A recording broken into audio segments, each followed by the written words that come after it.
Les violences faites aux femmes sont encore une réalité au Bénin qu'il faut éradiquer le plus vite possible.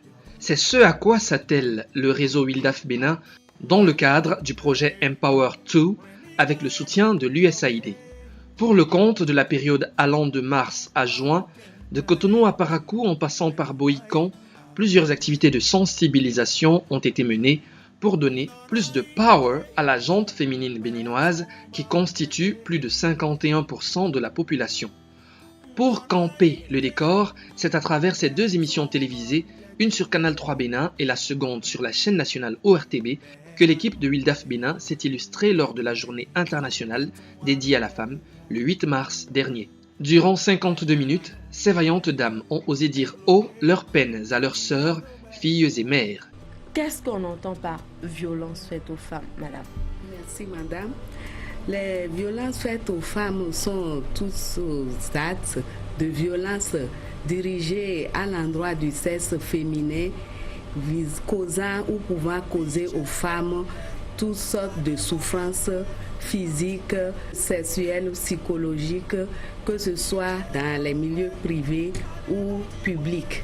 Donc, ainsi défini, et c'est là la définition de la loi 2011-26 du 9 janvier 2012 portant prévention et répression des violences faites aux femmes au Bénin. Dans l'émission Ekaro, Sylvie et Hako Adohanzin n'est pas allée par 4 chemins pour stigmatiser les violences faites aux femmes. Du ministère en charge de la famille qui a été réalisé en 2009 a montré que 69% de femmes sont victimes ont déclaré avoir subi une fois la violence dans leur vie.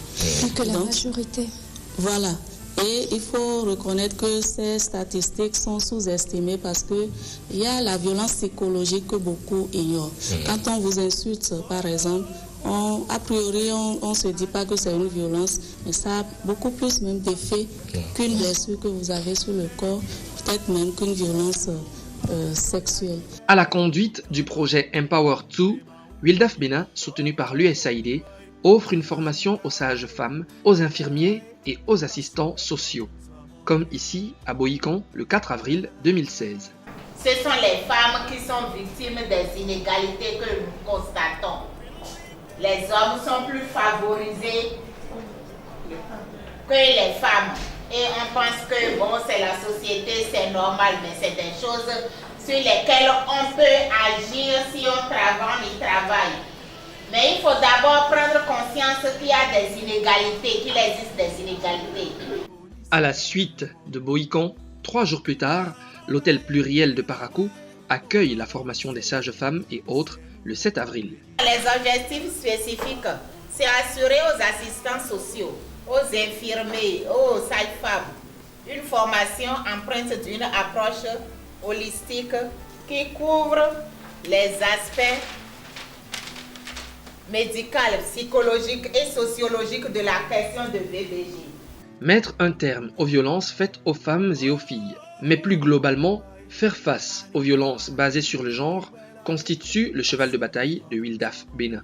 Pour éviter la marginalisation de personnes souffrant de handicap, l'équipe de WILDAF, dirigée par cette Amazone des temps modernes, élabore des manuels de formation aux assistants sociaux, magistrats, médecins, psychologues et autres. La validation des 10 manuels s'est déroulée au siège de l'ONG à Cotonou le 29 juin dernier. Ce manuel comporte des modules qui forment ces acteurs-là sur les spécificités qui sont propres aux personnes souffrant de handicap et qui pourraient constituer des barrières à leur accès à égalité avec toutes les autres victimes, aux services et aux prestations qui sont offertes aux victimes de violences basées sur le genre. Pour les victimes, c'est un soulagement. Aujourd'hui, on peut dire qu'à WILDAF, la thématique du handicap est donc prise en compte dans ces manuels de formation, notamment dans le cadre du projet Empower 2, à savoir les victimes, personnes handicapées, victimes de violences basées sur le genre. C'est pour nous une grosse opportunité parce que vous ne pouvez pas savoir le mal que les femmes handicapées ont, n'est-ce pas, lorsqu'elles sont tenues constamment d'être victimes, n'est-ce pas, de ce genre de violence-là. Parce que le seul fait d'être femme les rend fragiles. En plus, femmes en situation de handicap, je crois que c'est encore un des avantages en plus. Et former les gens pour savoir comment prendre en compte lorsqu'elles viendraient à se plaindre, je crois que c'est extrêmement important. Tous ces combats en ce laps de temps. En tout cas, la guerre contre les violences basées sur le genre, les VBG, déclarée par WILDAF Bénin, soutenue par le peuple américain, cette guerre ne fait que commencer.